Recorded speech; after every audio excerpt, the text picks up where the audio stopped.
my channel? Welcome back to another video. I'm Jessie and you're watching.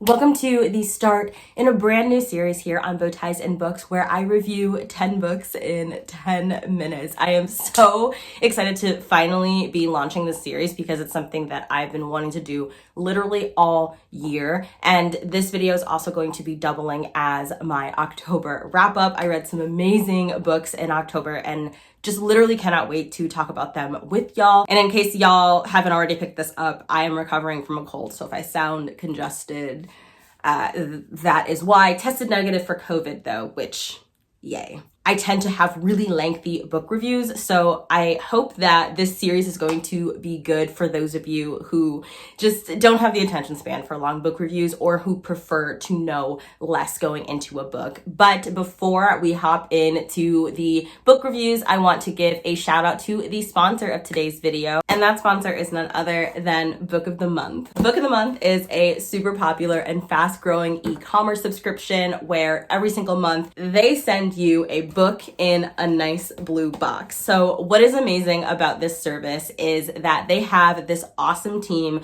who pretty much scours the new and upcoming releases on the market, doing the work for you of tracking what's hot, which saves you a bunch of time. They take 5 of the most promising new releases, both by established and debut authors. They throw them up on their website. You get to pick one and it gets sent to you in this fancy box. Now, what I love about Book of the Month is they always have just such a vast array of books to choose from, different genres, and just types of stories that you are going to be really geeked about. Book of the Month also offers these books in hardcover Book of the Month editions that you literally cannot get anywhere else. These hardcovers would normally sell for $28 to $32, but you get to get them at a significantly discounted rate. You're saving yourself a bunch of money. You're getting a brand new book. You're getting a special edition of a book. It's just, what more could one ask for? And you're saving yourself a bunch of freaking time. I have found some of my favorite books through this service, and I've worked with them a bunch of times, and I just really absolutely adore them. So let's talk about the books that Book of the Month is spotlighting this month in November. The Keeper of Night is a fantasy book, and we are following a young woman named Ren Scarborough. But because she is half British Reaper and half Japanese Shinigami, she is shunned for her mysterious powers and her mixed heritage. Ren decides to go on a dangerous mission involving the goddess of death and a trip to the underworld in order to become a full Shinigami. Then we have A Little Hope. This is a book where we are following a dozen community members who each have their own struggles and strifes. It is from a debut author, and if you're one of those people like me who really enjoy kind of communal storytelling and what's going on in a neighborhood, this will probably be a really good pick for you. Also got How to Marry Keanu Reeves in 90 Days, which I think is so freaking funny. I cannot wait to read this book. We are following a young woman who is she's trying to get her life together and things are not going as planned. And when Keanu Reeves is announced to be getting married in 90 days, she decides to hatch this plan to make sure that he marries her instead. Then we have a book called The Collective. This is a book about a woman who 5 years after the death of her daughter is still obsessed with the man that she believes is responsible, and she gets tied up with this collective of women who are also grieving losses, who decide to form a revenge collective. That is one of my favorite types of storylines, and I absolutely cannot wait for this book. In the family, we are following 2 friends who are thick as thieves, and when one of their fathers disappears mysteriously, it drives a massive wedge in between their friendship and challenges them and their bond in a way that they never thought possible. In addition to all of those fantastic books, Book of the Month also has add-ons. They have brand new add-ons every single month, which is pretty dope, but you also can get their old books as add-ons, which we absolutely love to see.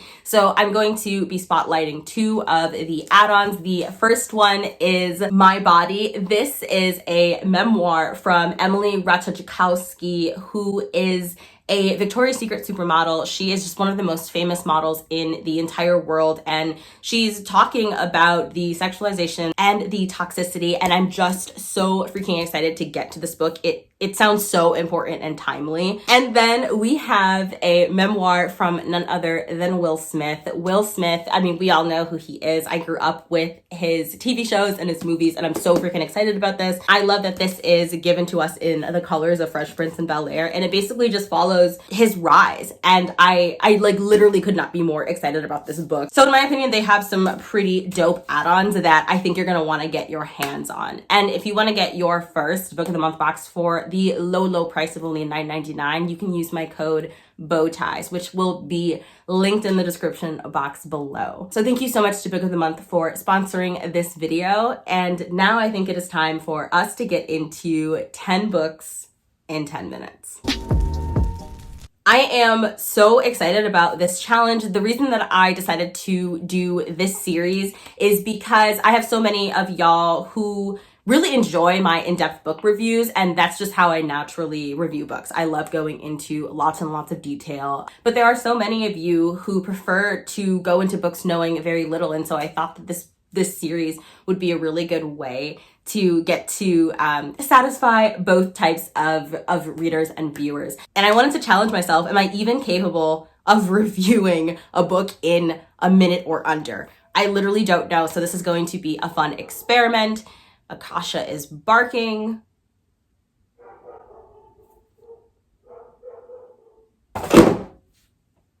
The first book that I'm going to be reviewing is Pew by Catherine Lacey. This is a book that we read earlier for NB Book Club, the non-binary book club that I host over on Instagram. And this is a story about a small, very religious community who is just turned upside down when a androgynous person appears on a church pew overnight. And nobody knows what to do with this person who is of indeterminate gender and also is mute. And so the town is just really up in arms about it and very divided. And it is, if we are going to pretend that Akwaeke Emezi's amazing books don't already exist, this would be my favorite NB Book Club pick of all time. It is phenomenal. The way that it explored gender was just, it was amazing. And the writing was gorgeous. It was absolutely gorgeous. And I gave it 5 out of 5 stars. I also read Razor Blade Tears, which is one of my new favorite books of all time. This comes from an author named S.A. Cosby, who wrote Blacktop Wasteland, a book that I read last year. It is an action thriller, and it blew me away. And I was really nervous about the sophomore novel from this author because I was like, how could he possibly top Blacktop Wasteland? This makes Blacktop Wasteland look like a manuscript. We are following 2 grieving fathers who didn't support their gay sons who were married during their lifetime, but when their gay sons are murdered, they decide to enact revenge. And through this revenge plan that they have going on, they deal with their own prejudices. One of them is white, another one of them is black, so they also are dealing with racism and kind of just working through the harmful things that they've learned while also coming to terms with their own pasts and their present. They both are ex-convicts, and it's just not only one of the most incredible, well-written books that I've ever read, it has amazing social themes. It's one of the most effective thrillers that I've ever read. My heart was pounding. Okay, not me going through puberty. My heart was absolutely pounding. I had a friend over on Bookstagram describe this as an action horror, which I think is just such, like, is so spot on. You have to read this book.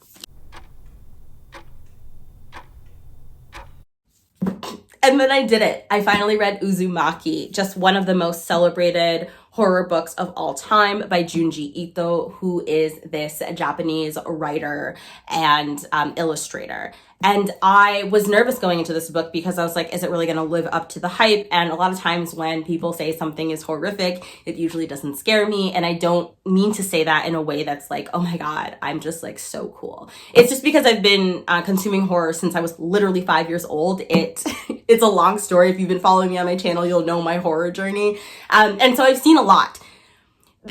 Apparently I hadn't seen enough. Uzumaki wrecked me. Uzumaki wrecked me. This is one of the most visceral, disturbing types of horror books I've ever read. We're following a town who is haunted by spirals, and spirals are appearing everywhere. There's a lot of body horror. There's so much. I don't even know how to talk about this book. If you want to be disturbed and unsettled, you should probably just read this and nothing else. This book actually put me in a reading slump. I had to force myself through the rest of my October TBR because all I wanted to do was reread this book. And I think this was only the first or second time in my life that I finished a horror book and wanted to restart it immediately. I'm dying to read the rest of this author's books. New favorite author, new favorite horror book. 5 out of 5 stars. Also, Razorblade Tears was 5 out of 5 stars, if you didn't figure that out already. So the next book I'm going to be reviewing is Wonderland by Zoe Stage. Wonderland is about a very, very tight-knit family who lives in New York City and ends up moving into the middle of nowhere. The second that they get into this house, this snowy cabin, things start to go wrong. There's this creepy AF tree, and the daughter is transfixed by the tree. She's saying that the tree is talking to her. The husband is unnecessarily focused on the tree too. And if it couldn't be me, because the second my daughter started talking to the tree and saying that the tree wanted them to do things, we would have been gone. And if she didn't want to go, she could live at the house with the tree, as far as I'm concerned. This book is a really, really good book for those of you who like paranormal horror and fiction. I loved the representation of family and how this was so much more than just a creepy book. You really get into the politics of this family. You care about each of them, the ins and outs of this marriage. So there's like a really good domestic component to it that makes me care about the story more. And it is really disturbing. It has been compared to The Shining. It has been compared to Suspiria. Worthy comparisons. I gave this book, I want to read some more reviews, but I'm giving this book about 4.5 out of 5 stars. I'm trying not to look at the timestamp because I feel like that's cheating and I just looked. Damn it. Okay. So the next book that I'm going to be reviewing is A Lesson in Vengeance. I started a series on my channel just over a week ago where I pick a book and I annotate it throughout the course of the video. And this was the first book that I annotated for that series. So that's going to be linked down below. And I annotated this book to high heaven. So this is a sapphic, gothic, dark academia story about this boarding. Why am I explaining? Oh my god, now I just got nervous. Fuck. Okay, let me start over. Shoot. Okay. God, not me running away. Okay, so this is a story about a girl who is troubled and she goes to this school and her best friend died. No, her girlfriend died and she's trying to get over it. She's returning to the school. Oh my god. It's sapphic, it's dark academia, and it's witchy. And the witch component, it wasn't serving witch. I don't know what it was serving, but it was not serving witch. If you're going into this book for the witchy vibes, you will be disappointed. So, okay, the writing was beautiful. I really enjoyed the character work. I loved the quotes. I loved the romance. Don't go into this book for the romance, okay? Go into this book for the vibes, for the fashion, for the dark academic setting, which I thought was really well done. Originally, I gave it I think it was a 4-star, but I'm bumping my rating up to a 5 because despite the fact that I have issues with this book, and I don't mean like problematic issues, I had some issues with the storytelling and the writing. But despite that, this book has stuck with me in just an amazing way, and that alone deserves 5 out of 5 stars, right? Like a book doesn't have to be perfect to get 5 out of 5 stars, in my opinion. It has to impact you. It has to last. So 5 stars. If you want to see how I did this and literally just like wrote novels inside of this book, watch my annotate with me video. Okay, so the next book I'm going to be reviewing is Grievous by Adrienne Marie Brown, who is the amazing author who gave us Pleasure Activism, which I still haven't read, but I definitely want to read it after this. So this is a horror novella that is set in Detroit. And in Detroit, Black people and only Black people are being struck with this virus that, when it kicks into the bloodstream, causes the person to just freeze and go into a state of catatonia. So if they're driving, they freeze. If they're walking, they freeze. If they're washing the dishes, they freeze. And it's about the main character, who is a lesbian, trying to figure out why this is happening and trying to get people to care about dying Black people in Detroit. And as far as horror books go, as far as horror books go, this was the most beautiful writing I've ever read from a horror book, period. It is so underhyped. It is so creepy. The social themes, like the social horror, the horror noir, it was peak. This is a book that I want to shout about from the rooftops, telling you, please, please, please, please, please, please add this book to your TBRs. 5 out of 5 stars.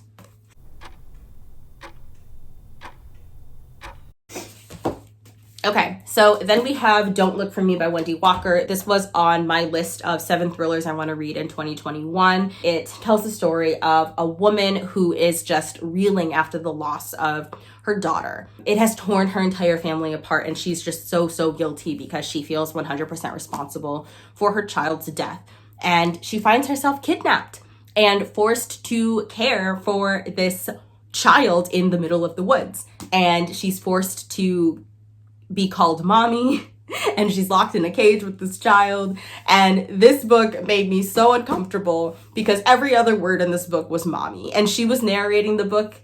She was referring to herself as mommy, and she'd be like, mommy does the dishes. Mommy wants to do this. Mommy wants to do that. And I'm like, yo, why do I feel like I'm in New York City in the 90s all over again? Can we stop with the mommy? What about Jessie? What about what Jessie wants? Wendy Walker is so good about writing grief. It was really readable. It was a fast read, and I gave it 4 out of 5 stars.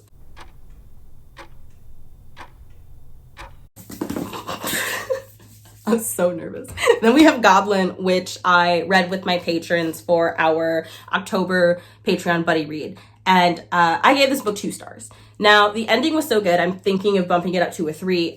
Let's just say 3 stars, because the ending really did save this book in a lot of ways, but I was just so checked out for 99.9% of this book. A part of the reason why is because it was like so disappointing, because this is the author who gave us Bird Box, and I absolutely loved it, so we had high expectations. But this is a novel that is told in 6 novellas, and it is about this town called Goblin, where just weird, creepy things are happening. And so you're following 6 characters and their stories intersect at the end. It had a really good gore towards the end. It didn't scare me until the end. It took me way too long to become invested. There were some good quotes, but overall, this just wasn't it for me.